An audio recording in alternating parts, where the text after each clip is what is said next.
plus de 60 ans? Ces 10 signes révèlent combien de temps tu vas vivre, prouvé scientifiquement.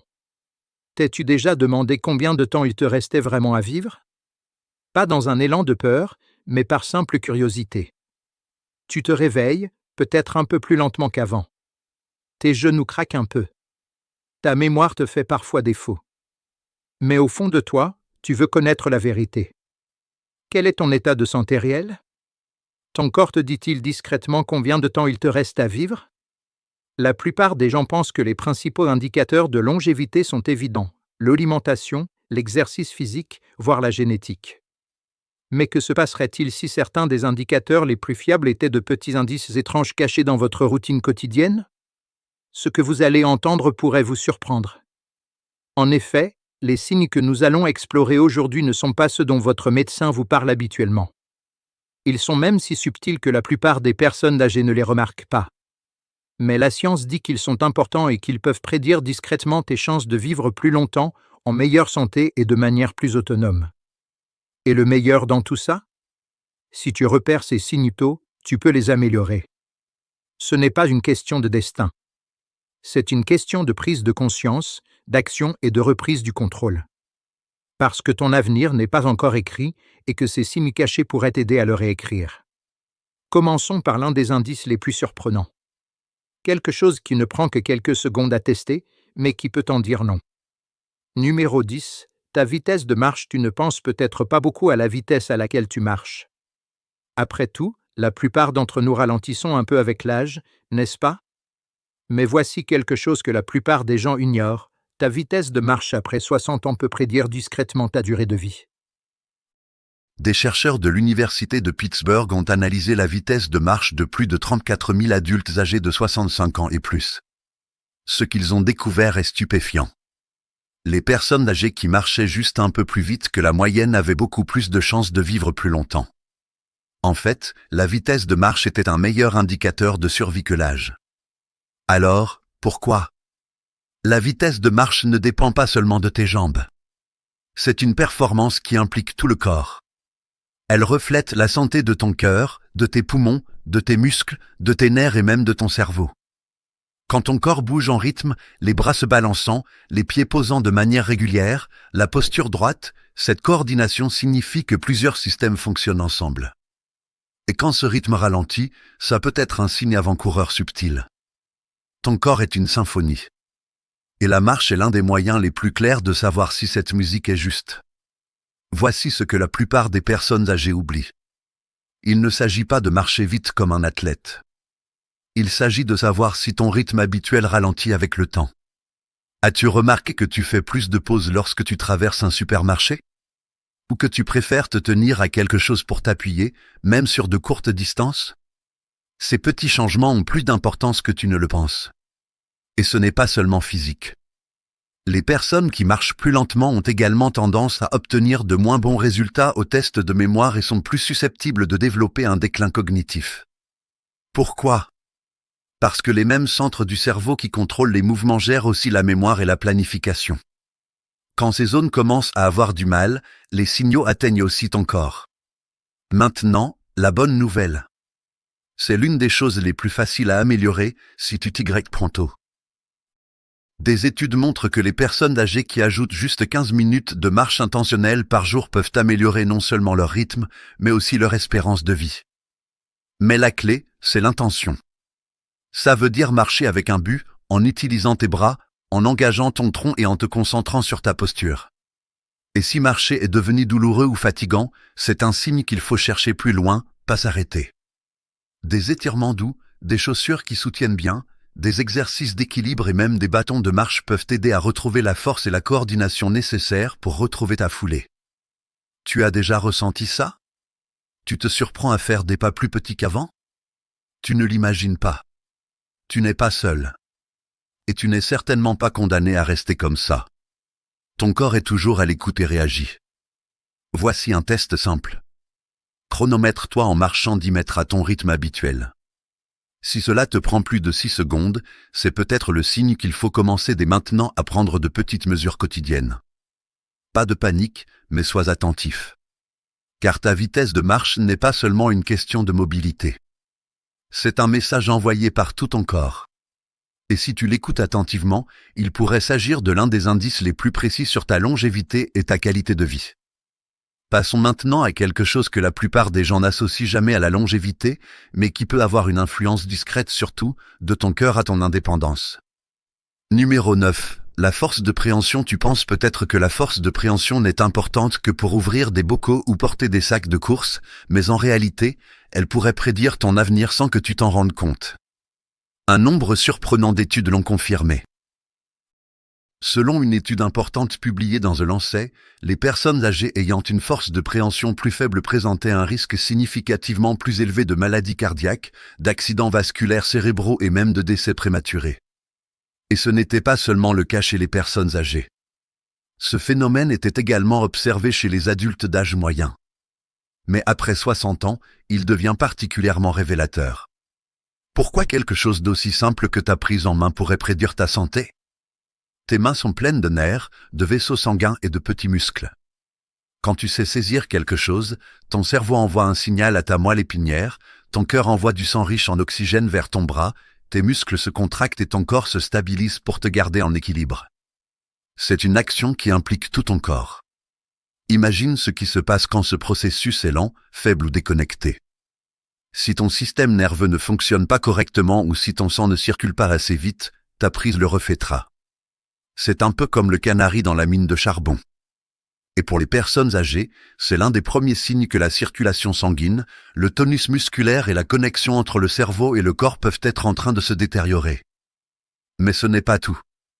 Une prise faible est souvent liée à une diminution de la vitesse de marche, à un mauvais équilibre et même à un déclin cognitif. Pourquoi ? Parce que la force de préhension fait partie d'un ensemble plus large. Si tu perds de la force dans tes mains, il y a de fortes chances que tes jambes, ton tronc et ton cœur s'affaiblissent également.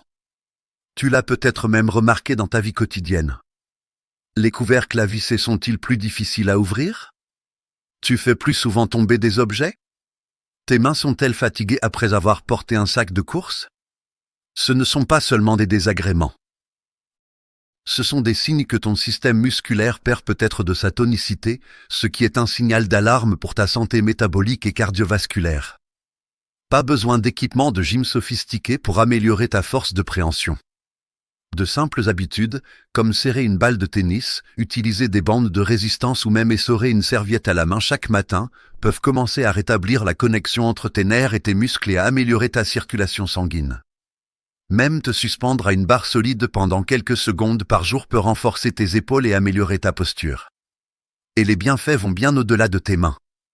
Quand leur prise s'améliore, les personnes âgées disent souvent avoir une meilleure posture, des jambes plus solides, une démarche plus stable et plus d'énergie en général. C'est un effet domino. Une bonne prise, c'est pas juste ce que tes mains peuvent faire. C'est ce dont ton corps est encore capable. C'est une question d'indépendance, de confiance et de capacité à évoluer dans le monde comme tu l'entends. As-tu vérifié ta prise récemment ? Et c'est ça. Serre ton poignet ou une petite balle.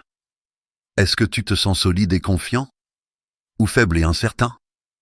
La force est toujours en toi, elle a juste besoin d'être réveillée. Et dans un instant, on va voir quelque chose d'encore plus surprenant. C'est une habitude subtile que la plupart des gens ignorent, mais qui pourrait te faire perdre des années sans que tu t'en rendes compte. Numéro 8. La vitesse à laquelle tu peux te lever d'une chaise sans utiliser tes mains, ça semble presque trop simple. Mais ta capacité à te lever d'une position assise sans t'aider de tes bras pourrait être l'un des indicateurs de longévité les plus forts et les plus négligés chez les adultes de plus de 60 ans. En fait, des études ont montré que ce test est un puissant indicateur de survie au cours des 6 années suivantes. Des chercheurs brésiliens ont suivi plus de 2000 personnes âgées de 51 à 80 ans. La tâche ? S'asseoir par terre, puis se relever en utilisant le moins d'aide possible. Chaque participant était noté sur 10, avec des points en moins s'il utilisait ses mains, ses genoux ou s'il perdait l'équilibre. Ceux qui avaient les scores les plus bas avaient 6 fois plus de chances de mourir plutôt que ceux qui y arrivaient sans problème. Pourquoi est-ce si important ? Parce que ce simple geste permet de tester plusieurs fonctions de l'organisme. Il mesure la force du bas du corps, l'équilibre, la souplesse, la tonicité musculaire et même la coordination neurologique. En seulement 5 secondes, vous obtenez un aperçu complet du vieillissement de votre corps ou de sa résilience.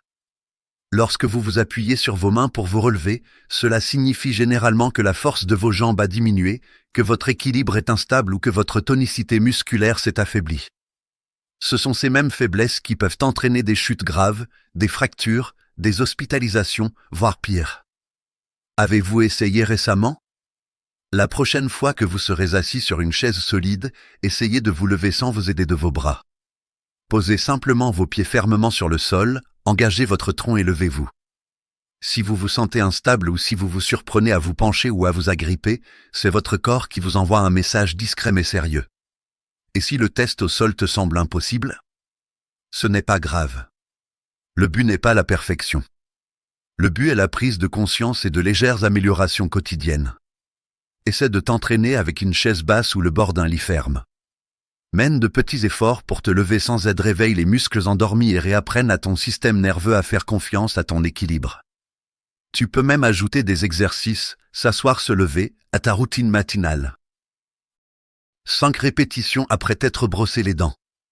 5 autres avant le déjeuner. Pas besoin de salle de sport ni d'équipement, juste ton corps qui renoue avec sa force naturelle. Dans plusieurs études de suivi, les personnes âgées qui ont amélioré leur score de levée, en quelques mois seulement, ont également montré des améliorations mesurables de la circulation sanguine, de l'absorption d'oxygène et de la stabilité du rythme cardiaque. Cela signifie que tu ne deviens pas seulement plus fort, tu prolonges littéralement ta vie de l'intérieur. Alors si tu te sens raide, instable ou que tu as besoin d'aide pour te lever ces derniers temps, ne l'ignore pas, commence à faire attention à la façon dont tu te lèves. Car la façon dont tu te lèves aujourd'hui pourrait prédire comment tu vivras demain. Et le prochain signe subtil de cette liste peut sembler n'avoir aucun rapport avec la santé, mais une fois que tu auras entendu les résultats de la recherche, tu comprendras pourquoi il s'agit peut-être du plus puissant sur le plan émotionnel. Numéro 7. Ta réaction au stress. Ça peut ne pas sembler évident au premier abord, mais la façon dont ton corps et ton esprit gèrent le stress pourrait bien prédire discrètement ta durée de vie. Et non, il ne s'agit pas seulement de se sentir dépassé ou frustré. On parle de la façon dont ton corps réagit physiquement lorsque la vie devient difficile. Tes muscles se contractent-ils? Ton rythme cardiaque s'accélère-t-il? La plupart des gens pensent que le stress est purement émotionnel. Mais les scientifiques savent maintenant que le stress endommage physiquement ton corps, surtout après 60 ans. Une étude de l'Université de Californie a montré que le stress chronique accélère le raccourcissement des télomères, ces extrémités protectrices des chromosomes qui déterminent la vitesse à laquelle tes cellules vieillissent et meurent. Imagine les télomères comme les petits embouts en plastique des lacets. Une fois qu'ils s'effilochent, le lacet se défait. Dans ton corps, ça veut dire un vieillissement plus rapide, une guérison plus lente, plus d'inflammation, au final, une vie plus courte. C'est là que ça devient intéressant. Certaines personnes sont stressées tous les jours, mais leur corps rebondit vite. D'autres restent coincés dans un état de stress intense pendant des heures, voire des jours. Cet effet persistant s'appelle la charge allostatique et c'est l'un des facteurs les plus importants pour prédire la santé après 60 ans. Si ton corps reste enflammé et agité longtemps après un événement stressant, ça peut tranquillement épuiser ta santé cardiaque, affaiblir ton système immunitaire et même réduire certaines parties de ton cerveau liées à la mémoire et à la concentration. Concrètement, à quoi ça ressemble? Si tu remarques que tes épaules sont toujours tendues, que ton sommeil est perturbé, que ta digestion est mauvaise ou que tu te sens fatigué après des événements émotionnels mineurs, ton corps est peut-être coincé en mode stress.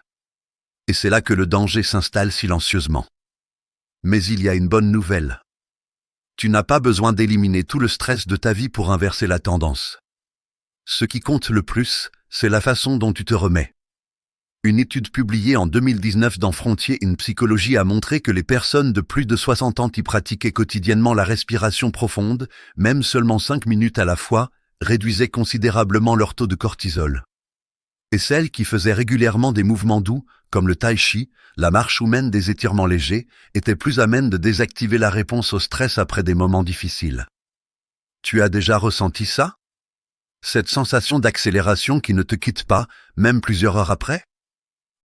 La plupart des gens l'ignorent, jusqu'à ce que les dégâts apparaissent sous forme d'hypertension, de trop de mémoire ou de problèmes de santé inattendus. Maintenant, imagine ce qui se passe quand tu donnes à ton corps une routine quotidienne qui lui dit « tout va bien ». Une promenade régulière après le petit déjeuner. Une tisane apaisante avant de te coucher. Même quelques respirations lentes avant d'ouvrir ton courrier ou de passer un coup de fil. Ces petits gestes de récupération peuvent sembler insignifiants, mais ils aident votre système nerveux à retrouver son équilibre, à se réparer et à vieillir en douceur. Et en parlant de bonnes habitudes quotidiennes qui prolongent votre espérance de vie en bonne santé, on a vu des centaines de seniors de notre communauté privée transformer leur énergie, leur clarté d'esprit et leur circulation sanguine simplement en changeant leur routine matinale. Si vous souhaitez bénéficier d'outils, de conseils et d'une véritable connexion avec d'autres personnes qui ont emprunté cette voie, rendez-vous sur hdorerx.com. C'est un espace conçu pour des gens comme toi, des seniors qui ne cèdent pas au mythe du vieillissement, mais qui réécrivent leur propre histoire. Et si une seule partie de cette vidéo t'a ouvert les yeux ou t'a fait réfléchir différemment, pense à t'abonner à cette chaîne. C'est le meilleur moyen de nous aider à atteindre plus de seniors avec la vérité sur le vieillissement en bonne santé, et ça nous permet de continuer à créer gratuitement ce genre de contenu qui change la vie. Numéro 6. Ton odorat. C'est l'un des facteurs prédictifs de longévité les plus négligés et sous-estimés, et la science le confirme largement. Tu penses peut-être, je vieillis, c'est normal que les odeurs soient moins fortes. Mais si je te disais que la perte de l'odorat n'est pas seulement liée à ton nez? C'est un signal d'alarme pour ton cerveau, ton métabolisme et même ton cœur. Des chercheurs de l'Université de Chicago ont mené une étude auprès de plus de 3000 personnes âgées. Ils ont découvert que les seniors ayant un odorat déficient avaient près de 3 fois plus de risques de mourir dans les 5 ans que ceux qui avaient un odorat développé.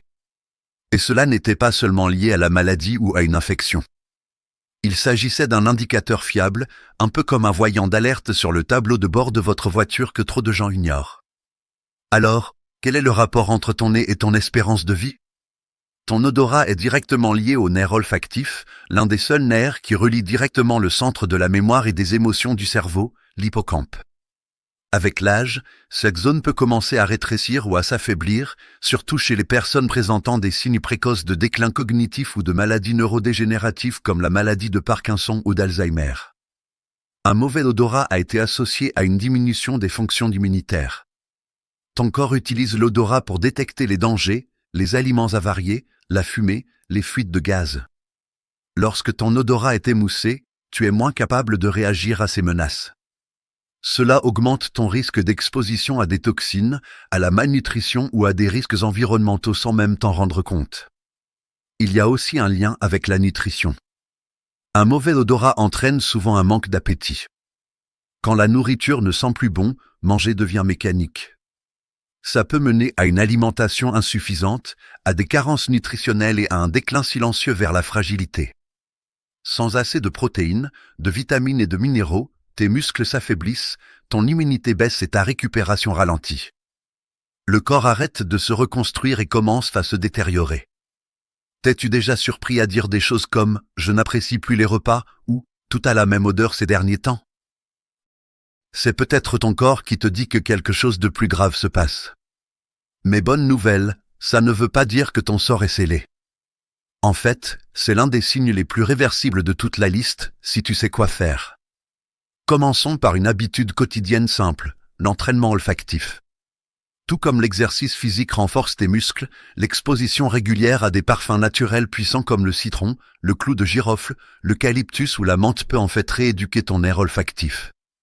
Prends quelques minutes chaque jour pour les respirer, lentement et consciemment. Des études montrent qu'avec le temps, ça peut améliorer la sensibilité olfactive et aider à reconnecter ses voies cérébrales. Tu peux aussi booster ton odorat et la connexion avec ton cerveau grâce à certains aliments. Les aliments riches en zinc, comme les graines de citrouille, les lentilles et les pois chiches, favorisent la santé du nerf olfactif. Les oméga-3 contenus dans les graines de lin ou les noix réduisent l'inflammation autour des zones sensorielles du cerveau. Même boire plus régulièrement peut améliorer la fonction nasale, car la déshydratation assèche les voies nasales et réduit l'odorat. Et ne néglige pas ton environnement. Une mauvaise qualité de l'air, la moisissure ou même une exposition prolongée à des produits chimiques de nettoyage peuvent endommager ton odorat sans que tu t'en rendes compte. Bien aérer ta maison et utiliser des produits d'entretien naturel peut t'aider à préserver la sensibilité de ton nez. Il y a aussi un aspect plus émotionnel qui entre en jeu ici. L'odorat est profondément lié à la mémoire. L'odeur de la cuisine de ta grand-mère. L'herbe fraîchement coupée en été. Le savon préféré de ton partenaire. Quand tu perds ton odorat, ces liens commencent aussi à s'estomper, et avec eux, une partie de ton identité. Mais le retrouver, même légèrement, ramène souvent un sentiment de joie et de connexion avec le monde. Il ne s'agit pas seulement de détecter des odeurs, mais de se sentir à nouveau vivant, présent et conscient. Donc, si tu trouves que les aliments ont un goût fade ou si tu n'as pas senti de fleurs, de café ou de pain frais depuis longtemps, prends ça au sérieux. Ce n'est pas juste un inconvénient. Ça pourrait être un signe d'inflammation dans ton cerveau, d'une dégénérescence neurologique précoce ou d'une régénération cellulaire réduite dans tout ton corps. Beaucoup de personnes âgées balaient ça d'un revers de main, pensant que ça fait juste partie du vieillissement. Mais la science est claire, ton odorat peut être l'un des signes les plus évidents du vieillissement interne de ton corps. Numéro 5. La fréquence à laquelle tu ris. Celui-ci pourrait te surprendre. On pense rarement au rire comme un indicateur de santé et encore moins de longévité. Mais la science dit le contraire. En fait, ta capacité et ton envie de rire peuvent en dire plus long sur ton corps et ton espérance de vie que tu ne l'aurais jamais imaginé. Le rire n'est pas juste un truc social sympa. C'est un exercice pour tout le corps. Tes poumons se gonflent. Ton diaphragme se contracte. Ton rythme cardiaque change. Tes vaisseaux sanguins se dilatent. Ton cerveau libère un cocktail de substances chimiques qui te font te sentir bien, comme les endorphines, la dopamine et la sérotonine. Et en arrière-plan, tes hormones du stress baissent considérablement. Mais ce que la plupart des gens ne réalisent pas, c'est qu'avec l'âge, on a tendance à moins rire, non pas parce que la vie est moins drôle, mais parce qu'on est souvent accablé par la douleur, l'isolement, la fatigue ou un sentiment constant d'urgence. Et voici ce que les scientifiques découvrent, cette diminution du rire pourrait refléter le déclin de quelque chose de beaucoup plus profond, ta résilience. Selon une étude publiée dans Psychosomatic Medicine, les personnes âgées qui rient régulièrement présentent un risque nettement moins élevé de problèmes cardiovasculaires comme les crises cardiaques et les accidents vasculaires cérébraux. Et dans une étude japonaise qui a suivi près de 20 000 personnes âgées, celles qui riaient rarement avaient 1,2 fois plus de risque de souffrir d'un handicap fonctionnel au fil du temps que celles qui riaient tous les jours. Pourquoi ? Parce que le rire est un remède contre le stress dans sa forme la plus pure. Et le stress, surtout chronique et de faible intensité, est l'un des tueurs silencieux les plus puissants pour les personnes de plus de 60 ans. Il augmente l'inflammation, rétrécit les vaisseaux sanguins, perturbe la digestion et affaiblit le système immunitaire. En bref, il te fait vieillir rapidement. Mais quand tu ris, ton corps passe à la vitesse supérieure. Le système nerveux parasympathique se met en marche. La pression artérielle baisse. La circulation sanguine s'améliore. Tes muscles se détendent. Ton esprit devient plus clair. Et pendant ce bref instant, tu te sens plus léger, pas seulement émotionnellement, mais aussi physiquement. Cette légèreté est apaisante. As-tu remarqué que tu ne ris plus autant qu'avant ? Peut-être que les conversations te semblent plus sérieuses. Peut-être que tu es trop fatigué pour plaisanter. Peut-être que tu regardes plus les informations que les comédies. Tu n'es pas seul. Beaucoup de personnes âgées passent des journées entières sans rire une seule fois. Pas un sourire poli. Pas un petit rire. Mais un rire qui vient du fond du cœur, qui te surprend. Qui te secoue les côtes. Qui te fait te sentir à nouveau toi-même. Et c'est là que ça devient encore plus intéressant. Le rire crée aussi des liens. Le rire partagé renforce la confiance entre les gens, renforce les liens et libère de l'ocytocine, la même substance chimique qui inonde ton cerveau pendant les moments d'intimité et d'amour. Et les liens sociaux sont un autre facteur déterminant de la durée de vie. Les personnes âgées qui disent se sentir connectées, grâce à des amitiés, au rire ou à leur famille, vivent plus longtemps, se remettent plus vite et souffrent moins de déclin cognitif. Tout est lié. Alors si tes journées deviennent plus calmes, plus sérieuses ou remplies d'inquiétudes silencieuses, tu as le droit de rire à nouveau. Tu n'as pas besoin d'attendre. Tu peux le créer. Regarde quelque chose qui te fait vraiment rire. Appelle l'ami qui raconte toujours la même histoire ridicule. Rejoins un club ou une communauté locale où l'humour fait partie de la culture. Mieux encore, riez de vous-même. Pas d'une manière qui vous rabaisse, mais d'une manière qui vous libère. Parce que la vie ne cesse pas d'être drôle après 60 ans. Mais parfois, on a juste besoin de se rappeler comment trouver l'humour dans le quotidien, le maladroit et l'imprévisible. Et il y a un autre avantage. Le rire stimule la mémoire. Une étude de l'université de Loma Linda a montré que les personnes âgées qui regardaient 20 minutes de vidéos humoristiques avant un test de mémoire obtenaient des résultats nettement supérieurs à celles qui ne le faisaient pas. La raison ? Le rire réduit le cortisol, l'hormone du stress qui interfère avec la formation de la mémoire.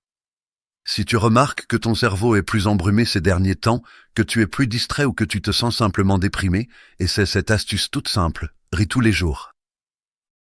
Non seulement ça te remontera le moral, mais ça pourrait bien prolonger ta vie. Et surtout, ça ajoutera de la vie à tes années. La prochaine chose est tellement simple qu'on l'ignore souvent. Pourtant, elle révèle discrètement à quel point ton corps vieillit rapidement. Numéro 4, ta capacité à te lever d'une chaise sans utiliser tes mains. Ça peut sembler trop simple pour avoir de l'importance. Après tout, est-ce si difficile de se lever d'une chaise ? Tu l'as probablement fait des milliers de fois. Mais si je te disais que ce petit mouvement quotidien pourrait être l'un des meilleurs indicateurs de ta longévité et de ta qualité de vie ? Les chercheurs ont découvert quelque chose de fascinant lorsqu'ils ont commencé à étudier les mouvements des personnes âgées. La façon dont une personne se lève d'une position assise, sans utiliser ses mains ou ses bras pour se pousser, active un mélange délicat d'équilibre, de force, d'intégrité articulaire et de contrôle du tronc. Et si l'un de ces systèmes commence à décliner, ça se voit. En fait, une étude bien connue publiée dans l'European Journal of Preventive Cardiology a montré que le test Sit to Stand, se lever d'une position assise, pouvait prédire le risque de mortalité. Les participants qui pouvaient se lever du sol ou d'un siège bas sans utiliser leurs mains avaient une espérance de vie significativement plus longue que ceux qui avaient des difficultés. Pourquoi ce test est-il si efficace ? Parce que se lever d'une position assise imite l'une des compétences les plus fondamentales liées à l'autonomie, à savoir se relever après une chute. Si tes jambes sont trop faibles, ton équilibre trop instable ou ta coordination trop lente, te lever devient un défi. Et cette simple incapacité peut transformer une petite chute en un événement catastrophique pour ta santé. Mais voilà ce que la plupart des gens ne réalisent pas. Le déclin de cette capacité ne se produit pas du jour au lendemain. Il s'installe lentement. D'abord, tu te penches davantage vers l'avant. Ensuite, tu commences à t'aider de tes mains pour te relever. Puis tu as besoin d'un accoudoir. Et enfin, tu te surprends à éviter complètement les chaises basses. C'est une transition silencieuse jusqu'à ce qu'elle devienne un signal d'alarme retentissant. Avez-vous remarqué que vous faites cela ? Vous posez les deux mains sur vos genoux avant de vous lever ? Vous vous appuyez sur le bord d'une table pour vous relever ? Vous marquez une pause plus longue que d'habitude avant de vous lever, comme si votre corps se préparait ? Ce ne sont pas seulement des habitudes. Ce sont des signaux. Des signaux qui indiquent que votre corps est peut-être en train de perdre l'une de ses fonctions protectrices les plus essentielles, la force de récupérer. Et le danger n'est pas seulement physique. À mesure que tu perds confiance en tes mouvements, tu commences aussi à te replier sur toi-même. Tu évites de marcher. Tu hésites à sortir. Tu restes assis plus longtemps, tu bouges moins et ton monde commence à se rétrécir. Mais bonne nouvelle, c'est l'un des signes les plus réversibles de cette liste. Avec la bonne approche, ta capacité à te lever d'une chaise sans aide peut souvent s'améliorer en quelques semaines seulement. De simples exercices de renforcement des jambes peuvent faire des merveilles. Des exercices comme les levées de jambes assis, les squats lents avec le poids du corps ou même le fait de se lever et de s'asseoir sur une chaise 10 fois par jour peuvent réveiller les muscles endormis. C'est une question de régularité, pas d'intensité. Et n'oublie pas ton tronc. Beaucoup de personnes âgées sous-estiment l'importance des muscles abdominaux pour l'équilibre et la mobilité. Lorsque le tronc est faible, même se tenir debout peut donner l'impression de vaciller. Mais lorsqu'il est sollicité, tout semble plus stable. Une autre astuce ? Assure-toi de bien alimenter tes muscles. Les personnes âgées consomment souvent moins de protéines que nécessaire, ce qui rend plus difficile le maintien de la force. Les aliments tels que les lentilles, les œufs ou le yaourt à la grecque peuvent apporter un coup de pouce doux mais puissant à la santé musculaire. Vérifie aussi ton niveau d'hydratation. Quand tes muscles sont déshydratés, ils ne se contractent pas correctement. C'est pourquoi même une petite perte d'eau peut entraîner des tremblements, surtout dans les jambes. Essaie donc ce test plus tard dans la journée. Assieds-toi sur une chaise de salle à manger, les bras croisés sur la poitrine. Peux-tu te lever sans difficulté? Peux-tu le refaire sans vaciller? Si ce n'est pas le cas, ce n'est pas un échec. C'est juste un retour d'information. Car avec de petits changements quotidiens, tu peux retrouver ta force, ton équilibre et ta confiance. Et chaque fois que tu te lèves sans t'aider de tes mains, tu envoies à ton corps et à ton cerveau un message « Je suis toujours capable. Je suis toujours fort. Je continue d'avancer. » Le point suivant est encore plus invisible, mais tout aussi puissant. C'est un signe qui se cache à la vue de tous et qui peut discrètement changer la façon dont ton corps vieillit. Numéro 3, ta fréquence cardiaque au repos. La plupart des personnes de plus de 60 ans ne se soucient guère de leur fréquence cardiaque au repos. Elle est souvent mentionnée brièvement lors des visites chez le médecin, peut-être jeter un coup d'œil sur une montre connectée ou un bracelet connecté, mais elle retient rarement l'attention. Pourtant, les chercheurs du monde entier s'accordent à dire que ta fréquence cardiaque au repos est l'un des signes les plus puissants et les plus prédictifs de ta longévité et de ta qualité de vie. Voici pourquoi ce simple chiffre est si important. Imagine que ton cœur est le moteur de ton corps. La fréquence cardiaque au repos correspond à la vitesse à laquelle il bat lorsque tu es assis tranquillement, sans stress et sans effort. L'idéal se situe entre 60 et 80 battements par minute pour la plupart des personnes âgées. Mais voici la clé, plus la fréquence au repos est basse dans cette fourchette saine, plus ton cœur est efficace. C'est comme une voiture qui roule sur l'autoroute sans consommer trop de carburant. Que se passe-t-il lorsque ce chiffre commence à augmenter? Eh bien, c'est un signe que ton cœur travaille plus qu'il ne le devrait, même au repos. Cela peut signifier que ton corps est soumis à un stress silencieux. Peut-être qu'une inflammation se développe. Peut-être que tes artères se durcissent. Peut-être que ton muscle cardiaque s'affaiblit. Des études menées par Harvard et l'European Heart Journal ont montré qu'une fréquence cardiaque au repos constamment élevée, en particulier supérieure à 85 battements par minute, peut augmenter jusqu'à 50% le risque de décès, toutes causes confondues. C'est un chiffre impressionnant. Et ce qui est pire, c'est que ce stress silencieux ne se ressent pas toujours comme tel. Tu ne ressens peut-être pas de douleur thoracique. Tu ne sens peut-être pas ton cœur battre à toute vitesse. Mais si ton rythme cardiaque au repos est élevé, c'est comme si ton corps appuyait constamment sur l'accélérateur, même lorsque tu penses être à l'arrêt. Et avec le temps, ça t'use. Voici maintenant le lien avec la longévité, qui est encore plus révélateur. Dans une étude révolutionnaire qui a suivi des personnes âgées pendant plus de 10 ans, celles qui avaient une fréquence cardiaque au repos plus basse avaient une mobilité nettement meilleure, une plus grande clarté mentale et un risque beaucoup plus faible de problèmes cardiaques soudains. Pourquoi? Parce que leur corps était tout simplement plus efficace. Leur sang transportait plus facilement l'oxygène. Leurs cellules étaient mieux nourries. Leur organisme n'était pas en surrégime.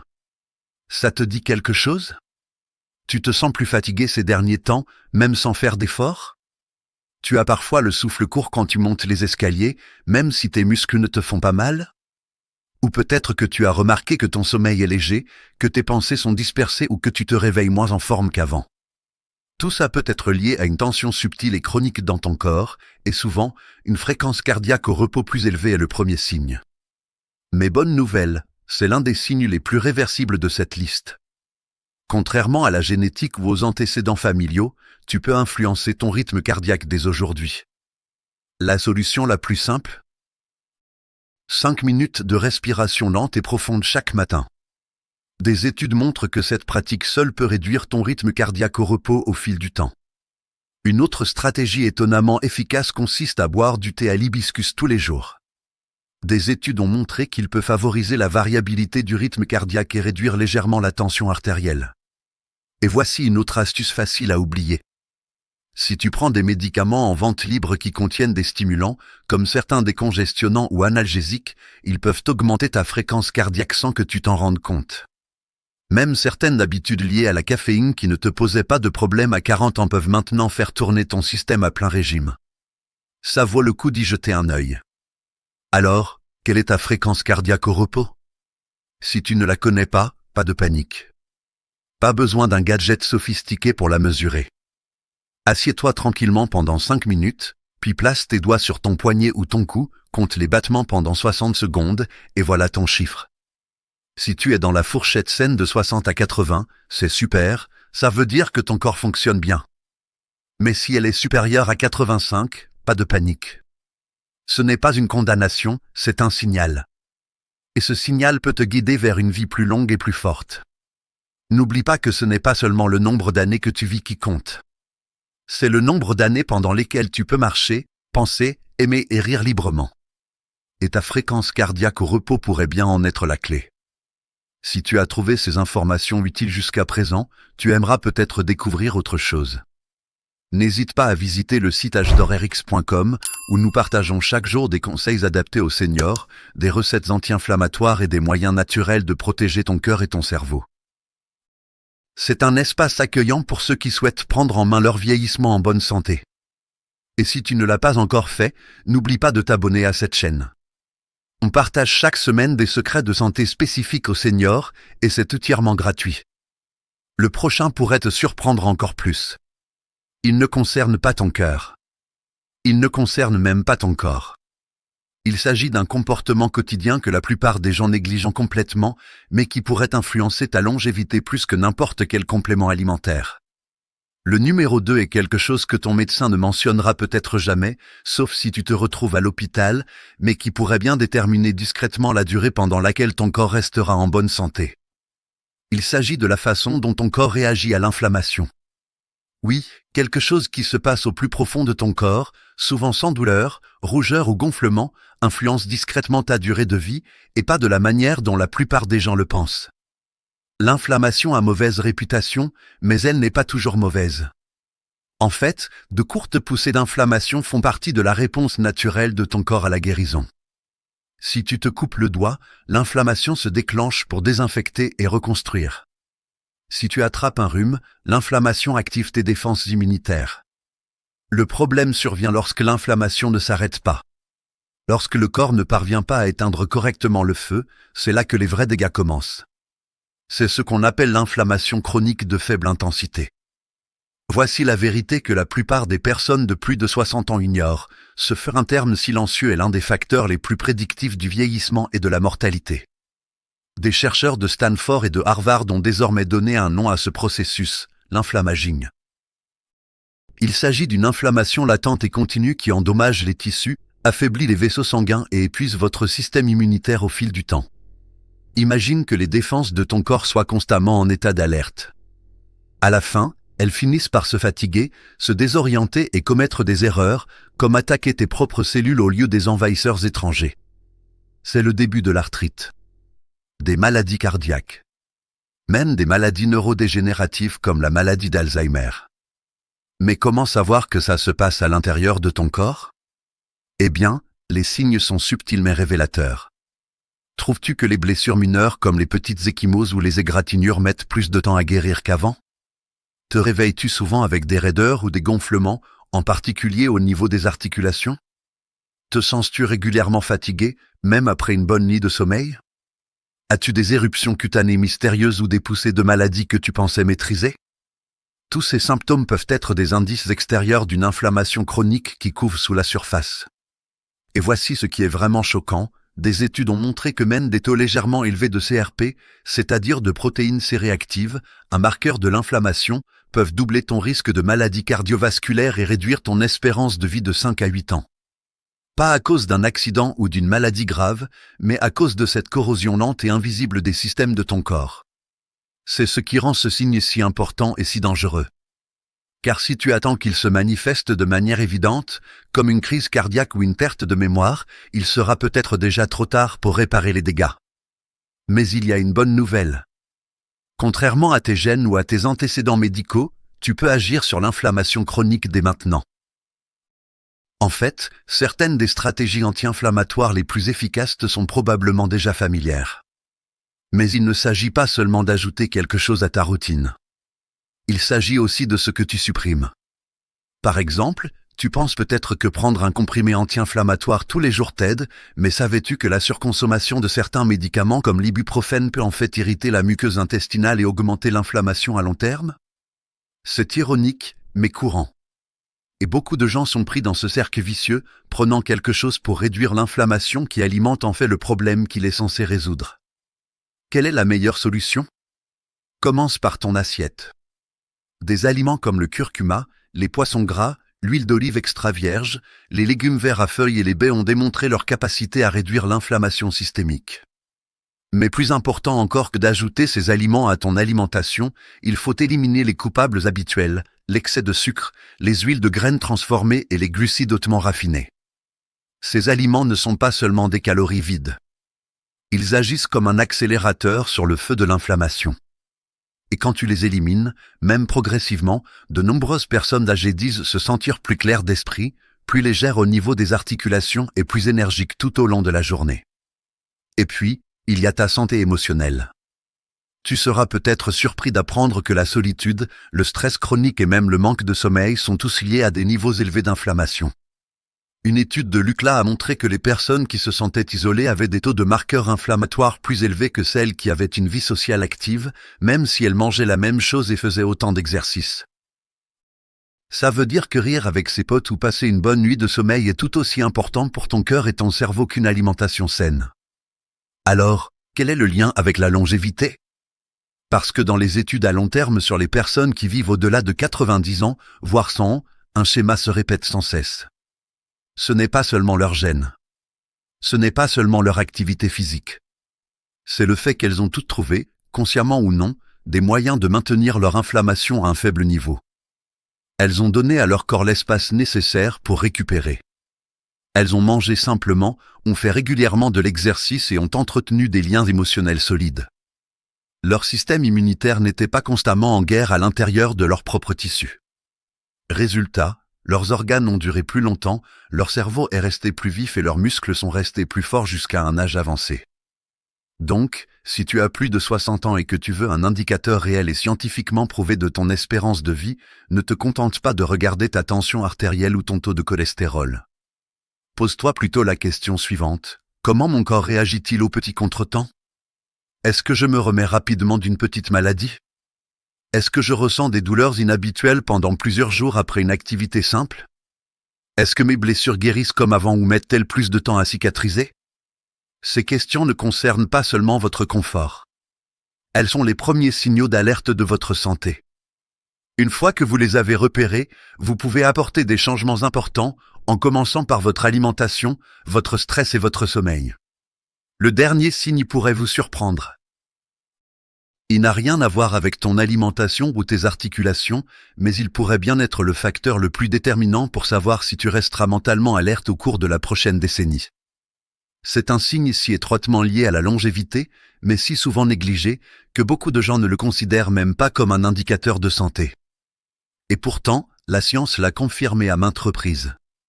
Si tu fais ça régulièrement, tes chances de vivre plus longtemps, de rester mentalement alerte et de te sentir épanoui dans tes vieux jours augmentent considérablement.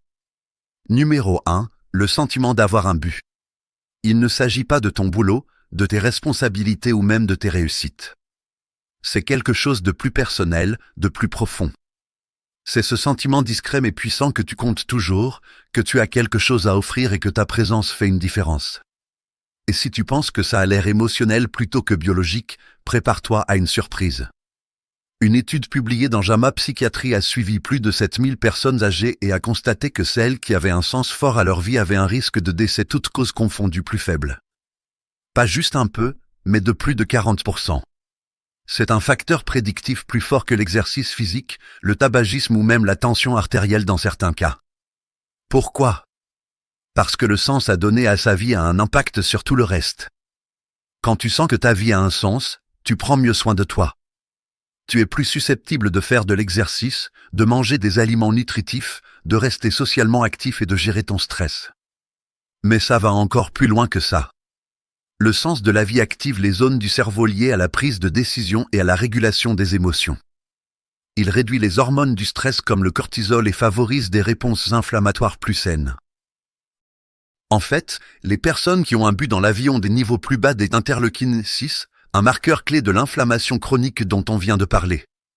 Ça veut dire que le fait d'avoir un but pourrait vraiment protéger ton cœur, ton système immunitaire et même tes cellules. Et pas besoin d'avoir de grands objectifs. Certaines des personnes âgées les plus en forme au monde trouvent un but dans les choses les plus simples. S'occuper d'un jardin. Apprendre à un petit enfant à cuisiner. Appeler un vieil ami une fois par semaine. Lire à voix haute à la bibliothèque locale. Faire du bénévolat pour une cause qui te tient à cœur. Ce n'est pas l'importance de l'action qui compte, mais le lien qu'elle crée entre ton cœur, ton esprit et le monde qui t'entoure. Sans but, la vie commence à se rétrécir. Les jours se confondent. Les activités semblent moins urgentes. Et la solitude s'installe, sapant lentement ton énergie, ta motivation et ta santé. Tu as déjà ressenti ça? Tu te réveilles, au lieu d'être curieux ou motivé, tu as l'impression que la journée n'est qu'une épreuve à surmonter. Peut-être que tu es à la retraite et que tu ne sais pas trop ce que l'avenir te réserve. Peut-être que tu as perdu quelqu'un qui te faisait te sentir important et que tu ne sais pas encore comment combler ce vide. Si c'est le cas, tu n'es pas seul. Et voici la bonne nouvelle, il n'est jamais trop tard pour redécouvrir un sens à sa vie. En fait, beaucoup de gens trouvent leur raison d'être après 60 ans parce qu'ils ont moins de distractions et que le temps leur appartient enfin. Tu peux te poser cette question aujourd'hui, quelle petite chose rendrait cette journée utile? Pas productive. Pas impressionnante. Juste utile. Peut-être écrire un souvenir. Peut-être partager un conseil. Peut-être quelque chose d'amusant ou de créatif. Si ça te rend heureux, c'est que ça compte. Et si tu ne sais pas par où commencer, essaie cette pratique simple. Chaque matin, note une raison pour laquelle tu es heureux d'être en vie ce jour-là. Ça peut être aussi simple que la lumière du soleil qui passe par la fenêtre ou une tasse de thé chaud. Cette routine reprogramme le cerveau pour qu'il cherche un sens à l'ordinaire, et avec le temps, ce sentiment s'intensifie. C'est subtil, mais ça change tout. Le monde a besoin de ta sagesse. Tes histoires. Ton attention. Tu ne te rends peut-être pas compte du nombre de personnes qui bénéficient discrètement de ta présence. Mais lorsque tu as le sentiment que ta vie a un sens, ton corps le sait. Ton cœur bat plus fort. Tes cellules se régénèrent plus rapidement. Ton cerveau s'illumine de clarté et de connexion. Alors si tu as plus de 60 ans et que tu te demandes combien de temps tu vas vivre, pose-toi plutôt cette question, à quelle fréquence est-ce que je me sens utile? Apprécié? Connecté à quelque chose qui me dépasse? Ce ne sont pas des questions faciles. Ce sont des signaux biologiques de résilience, de guérison, oui, de longévité. Voici ce que tu dois retenir. Le corps n'est pas seulement une machine. C'est un système vivant, émotionnel et humain. Et l'un des meilleurs indicateurs de sa longévité est la profondeur avec laquelle il sent qu'il a une raison de vivre. Que ton but soit audacieux ou discret, extérieur ou intérieur, partagé ou solitaire, nourris-le. Ce n'est pas seulement une raison de te lever le matin. C'est l'une des meilleures décisions que tu puisses prendre pour ta santé. Si ça te parle, tu trouveras encore plus de soutien et d'inspiration au sein de notre communauté privée sur agedorerx.com. Des milliers de seniors qui partagent tes idées y échangent des conseils, des encouragements et des témoignages concrets sur ce qui fonctionne pour eux.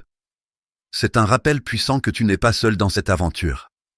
Et si tu as aimé cette vidéo, n'oublie pas de t'abonner.